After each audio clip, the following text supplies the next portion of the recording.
let's go ahead and get started. So I'll stop this real quick. For those of y'all who are not aware, yesterday I played a FT7 on Peter Y. Mao's stream. It was against a Feng player. It was supposed to be Feng and Dragunov, but they skunked me 7-0 with their first pick of Feng. So I never saw the Dragunov, never had a chance to see the Dragunov. So because of that, I wanted to go over those matches today because I prepared for the Feng matchup, but because that's the one that I know less, but even still I got overwhelmed and pretty much stomped the entire time. And, you know, I think there are some very critical things that I can learn from it. I just want to start, while I have this on, I want to show a situation that I actually come with the intention of dealing with, but I didn't actually deal with. And that is this. So, I know this is a pretty common thing to do with Feng. If you backdash after the jab, he'll still catch you. It's 0 on block. You know, it's hard to mash because of back 1. So I knew going into it that I can sidestep it. You kind of need to do a hard read, though, to actually get a jet upper. It's really hard to do it on reaction. I don't even know if you can, especially once you factor in online to it. But at least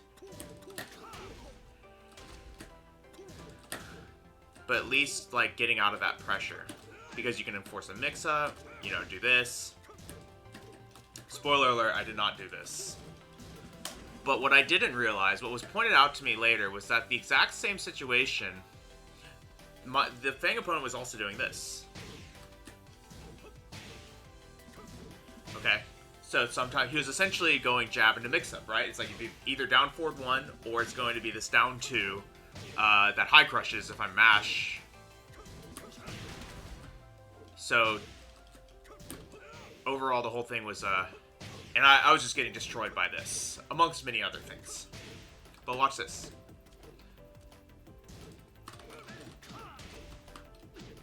Alright, I messed up the combo, but see that? We get his back. That tiny poke, if we sidestep left, we deal 90 damage to him as Bryan. And if we turn on both of these, and just do the same sidestep both times, well, if I don't get hit by the jab, dodge that, look at that. Same sidestep every time. We just input the sidestep during the block stun. And for those of you who are a bit more advanced than me, quite a bit more advanced than me, like, that probably seems obvious. But I think this is starting to highlight something that is really important for my growth as a player. I have been sidestepping advancing moves for a bit now with like some degree of success. Like I see someone charging at me, I sidewalk or I sidestep. And I think, but sidestepping up close in these types of situations, especially buffering it into the block stun with the intention of like, you know, kind of like buffering in like a mash or something, but buffering in a sidestep is not something that I've been doing yet. And I actually mostly sidewalk. If in full honesty, I mostly sidewalk. I don't sidestep because I just am more nervous about the input for a sidestep. And I think this was sort of a situation where not having that in my tool belt, combined with the my weak knowledge of Feng, and then finally combined with the fact that I don't know what to do. Like, I play a very comfortable keep-out game, so usually I don't have to deal with that type of pressure if I can just backdash away, get him back to range 2 or 3, and then just start playing keep-out again. With an opponent that's very smart and able to actually walk into my face, I don't know how to break that offense using movement to the lateral movement. So, with that being said, that's a good preview of what we're going to be looking into. Let's go ahead and jump into the matches. So, this guy was also really friendly. He gave me a lot of really good advice along with Peter. They practically spent like, felt like 10 to 15 minutes like going over all the things that I was doing that I didn't know that I could do against Feng. It's sort of like a defensive thing, but then a few also like notes to my offense. So let's go ahead and play back the left side. Match 1, this was on a random stage. So the rough rules of this were loser gets to switch characters with a random stage, or they get to keep their character with a stage of their choice. It didn't always work out that way with the way of the lobby, but the winner never picked the stage, basically. They either went, if they ever got the option, they would just, random. So that will explain the stage choicing. So I want all of this, I think. Yeah, we'll go ahead and keep all of this. Let me know if that's distracting, but... So this is game 1. So you see that? Did y'all see that? He immediately started off with, jab, down forward 1. Let's watch that again. Jab, down forward 1. See that? And during a 1st to 10, you want to be, like, feeling out your opponent. And, you know, just, like, kind of building on a game plan. Because a lot of longer sets are about conditioning. I'm saying this like I know it, but this is something that was, you know, being explained to me. Alright. Alright, so we're down a round. Messed up our combo there, but, like... We're trying to keep him from getting on us, right? We used the 3+4 here. Missed the taunt.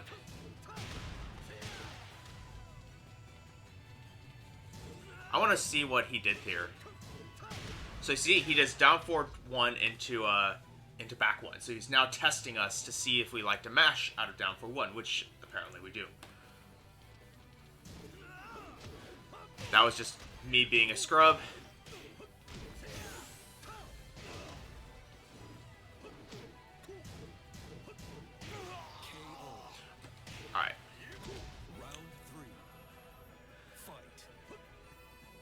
Alright, so we're just trying to get some space. I was not ready, even though that's minus 18, so I didn't punish it.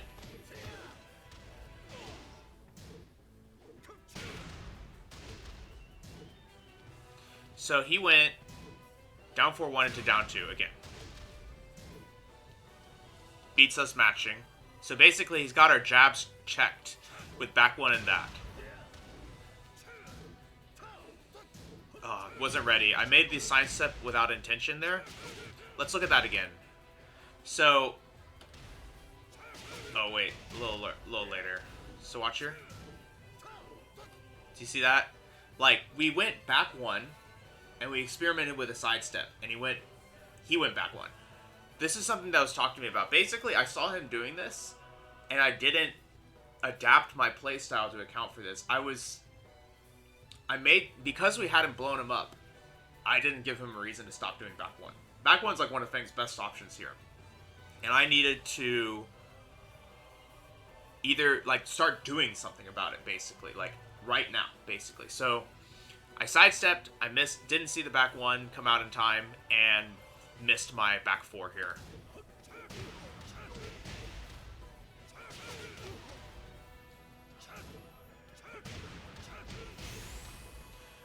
Just got some taunts. Wasn't even a real taunt because he keeps ducking. We're a bit nervous, I'd say. Or maybe not nervous, maybe like not warmed up or something. But our taunts weren't very good at the beginning of the game.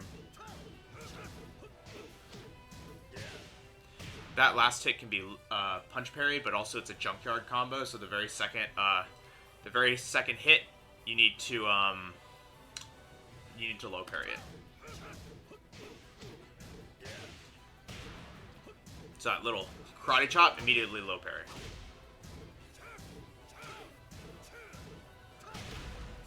See? Do you see that? Back 1, back 1. I was like, we've made the respect. And then that was stupid. I hit it with my pinky or whatever, you know. I think that was the 10 string. So it's like, okay. So overall, like, we didn't do horribly, but already things are like looking a little bit not great.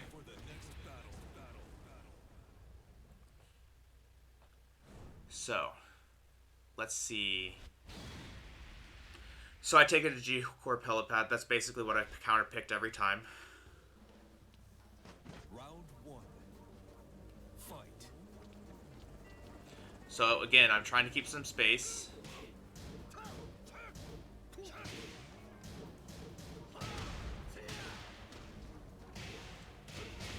let's go back and look at that again.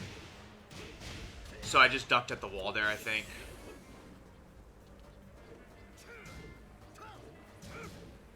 See? Look, he did it again. Back one, back one. And I didn't do anything about it. I was walking around it, but I wasn't doing anything about it. Round 2. Fight. And I'd labbed that I can jet up it.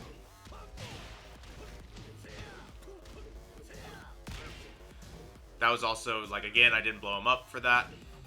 Some of this is just stuff that I need to lab, though. Like, not lab, but, like, practice for those reactions. But that's okay. Mashed again.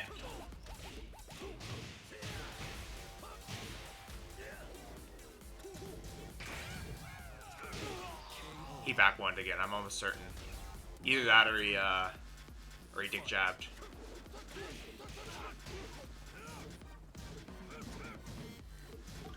He didn't know the punish here, which is fine.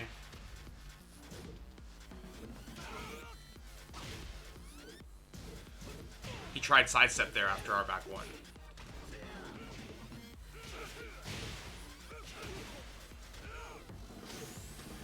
We were very aggressive. So we were very aggressive. We're trying really hard to enforce things, and he's fighting back with buttons. We could have just played more, slowed things down. Alright, that was good. We tried to catch him and he interrupted it. That was good. We, I think, had a case of going in too aggressively. We were not, I think we were getting a little bit caught up in ourselves, and we were not slowing down.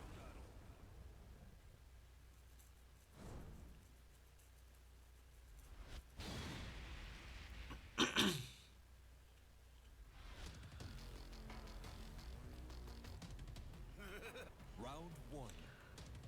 Fight. So this is the random stage I was talking about.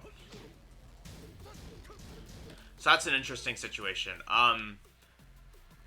I wasn't thinking about the ranges very well, but when you're farther away from Feng is when you start thinking about down back 3. I didn't think about that at the time. I was just thinking down back 3 is launchable, down 2 is not.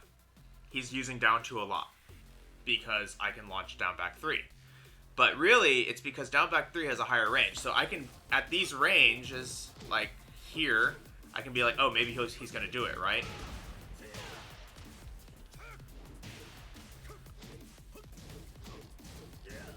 That can be punch parried or low parry the second hit.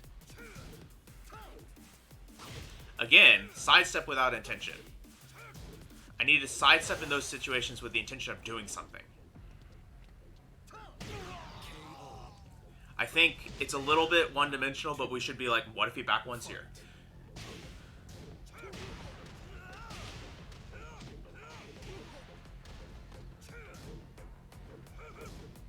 He's pressing lots of buttons, and we're actually sidestepping around all of it. And we're not doing anything. We're not, like, keeping up our pressure. I see we try to set up our taunt, set up, and he back ones us out of it. We're trying really hard to do it. And we're just not respecting the back one. And he's using it so much against us.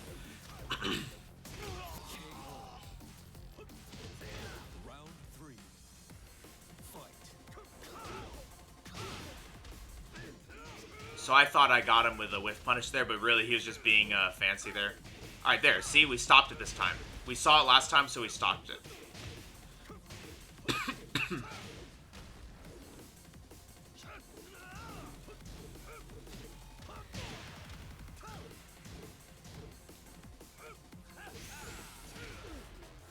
Alright, we got around.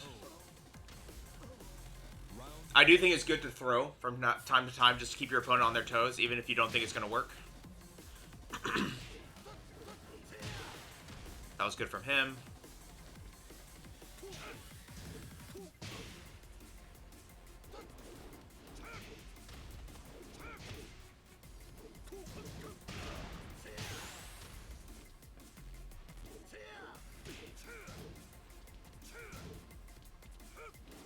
So that was interesting. He didn't do anything, I didn't do anything after the back ones. That was a hard read. I thought he was going to back one, but he actually jabbed. and we got away with it there. So I actually think I played that round very cleanly. I pretty much like dissected his offense and went in very methodically. I think that was very good because I'd seen a lot of things. I'd seen like here's situations where he would typically lead with like high jabs and stuff like that, and use that to my advantage. Just wasn't doing it enough. All right, so that string just need to block longer. We're getting antsy there. Didn't know there was that string either. And then, yeah. This Feng was really good at capitalizing on the last round scrambles and not throwing the kitchen sink at you, but like, you know, very quickly closing them out before you're ready. Get ready for the next battle.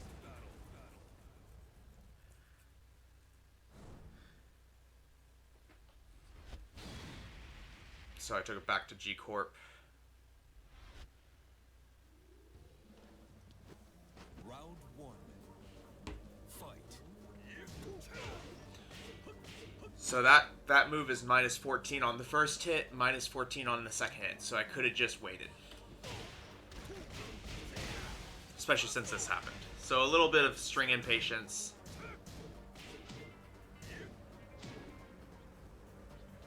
We got away from the hell sweep there, but, you know.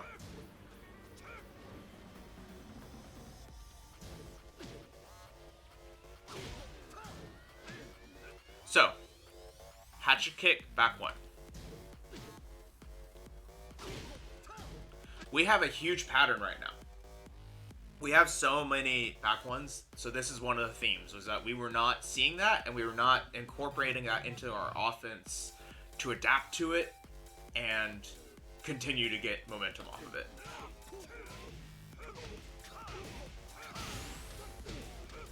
So that one was kind of easy. We got a hit on back one, so we're +7. And so back 4 is 18 frames, so he could dick jab out of it, but most other, pretty much, we don't expect him to. Well, maybe we should, but like, but anything slow we're gonna get. Messed up our combo, and then tragedy strikes, I guess. KO. Round 2. Fight. Bad whiff punish. Should have confirmed it.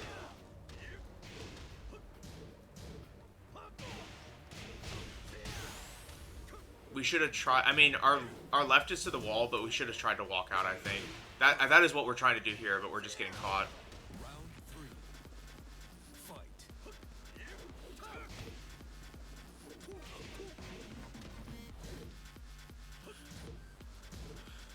Yeah, see, sidestep here, sidestep here, sidestep left, sidewalk left.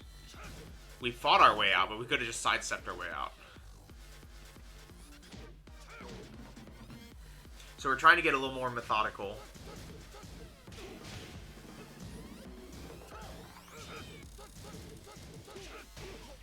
Getting a little crazy there.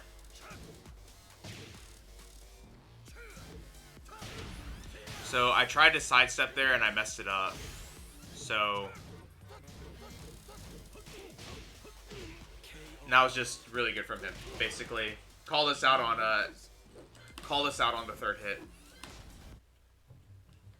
See, the issue is that we've had time to adapt and we haven't, and he's starting to adapt. So they're gonna very quickly start running away with this if we don't do anything about it, because now they know so much about us and they're like moving on to the next level of adaptation, and we haven't even adapted to the few things that they're doing consistently right now.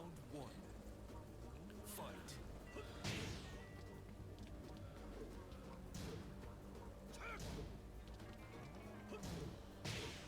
So again, jab into down 2.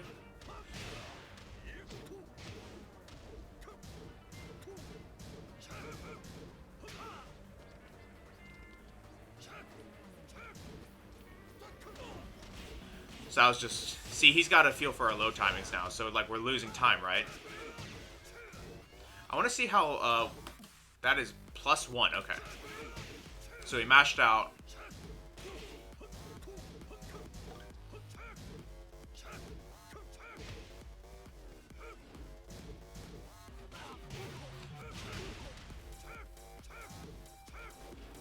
a bad taunt there, so that was...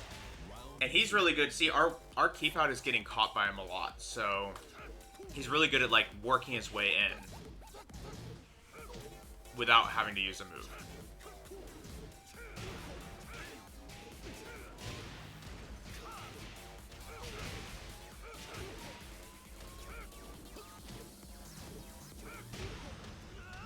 So we got lucky there. Caught him mashing. Round 3. Fight. So, one thing that he talked about, this Feng talked about, is that at this point we are only doing two types of things. We're only doing sidestep and backdash. So, he leads that round with down back 3 because he knows it's probably safe.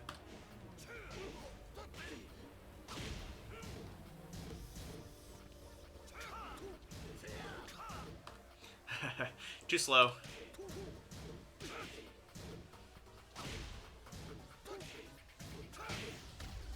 Again, down forward 1 into back 1.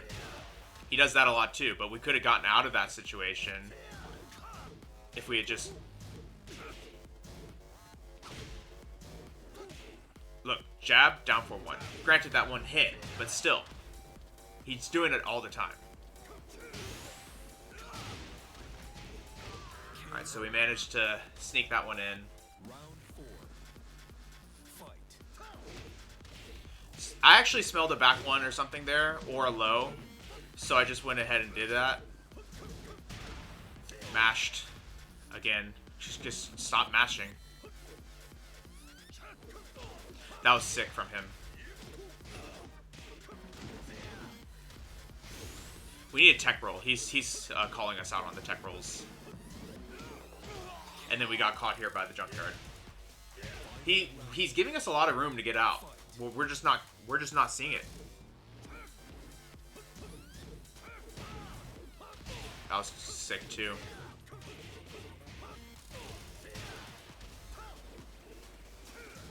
Could have launched that or something.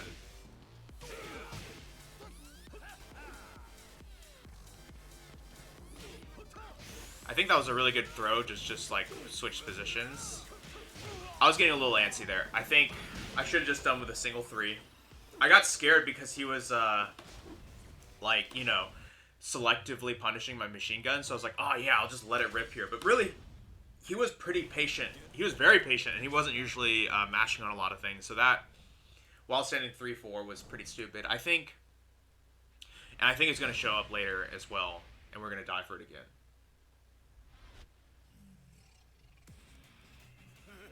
Round 1. Fight.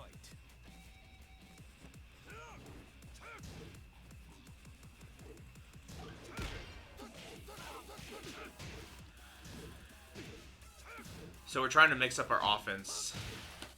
One thing I noticed is that he is defending against our hatchet kicks and lows a lot less than I thought at the time. At the time, I felt so shook by every time he low parried those things that I was convinced he had a feel for my timing. So I was playing extremely scared in these situations, like mid, trying to like break that. But it was happening way less than I realized.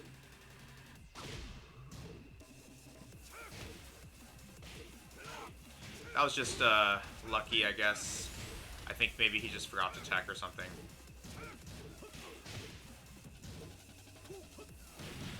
I did try to break that. You actually see on my inputs that I tried to break it, but I think I plinked it.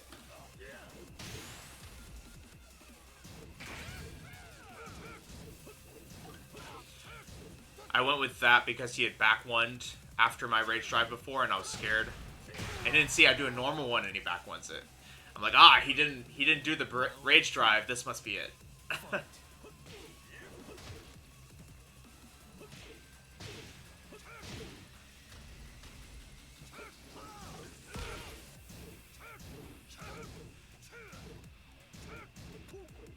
We worked him to the wall, but now we need to figure out how to finish him. Just randomly caught him.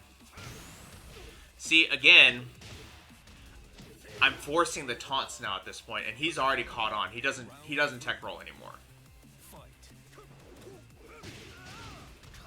That was good.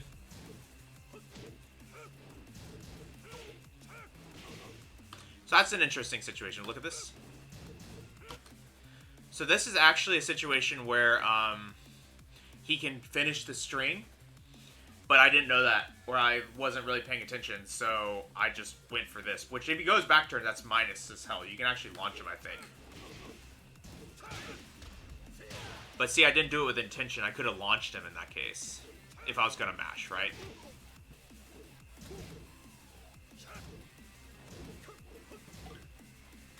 Blocked it, didn't punish.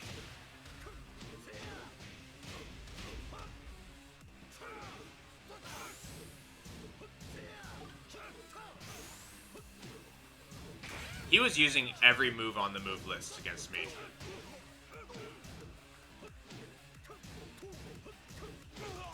See, Junkyard again. If we had if we just low parried that, we would have won that round at least.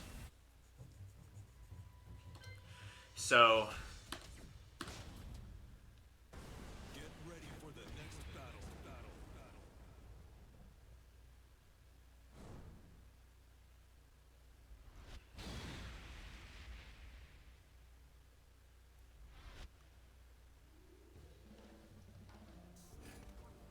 Round all right, second or almost the last one, or maybe the last one.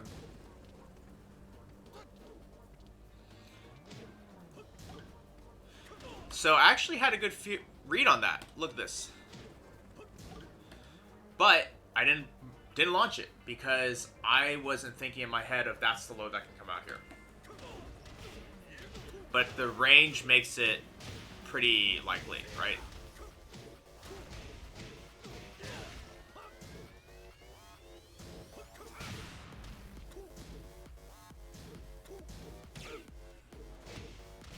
That was pretty good keep out.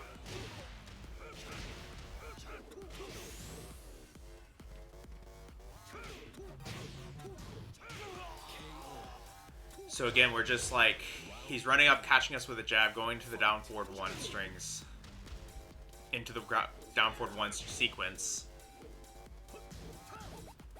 That was like a small thing, is that this happens a lot to me in a lot of things where like this happens. I'm not sure if I can punish it, so I just 3+4. I need to just jet upper.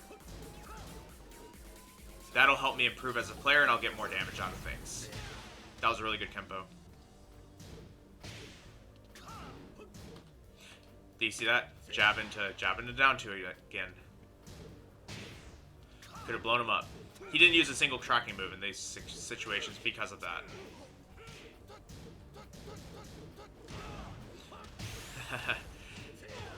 That's me forcing it, I think, as an attitude thing. Like, a sharp player will be able to see that and come up with a different answer, and I need to just like hit him twice, you know? So I didn't know about that. He can snake edge after that. That was just a really good hard call out of the hop kick.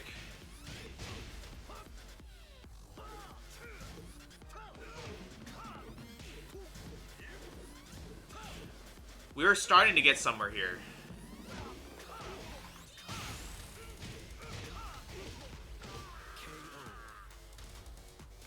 But I think too little too late at this point. What did he lead with? Oh, he led with like down back 3 or something. I missed that. Could have punched that. So that's something I should be thinking about too. Is like after that plus situation, he could go for a low there, especially given the distance.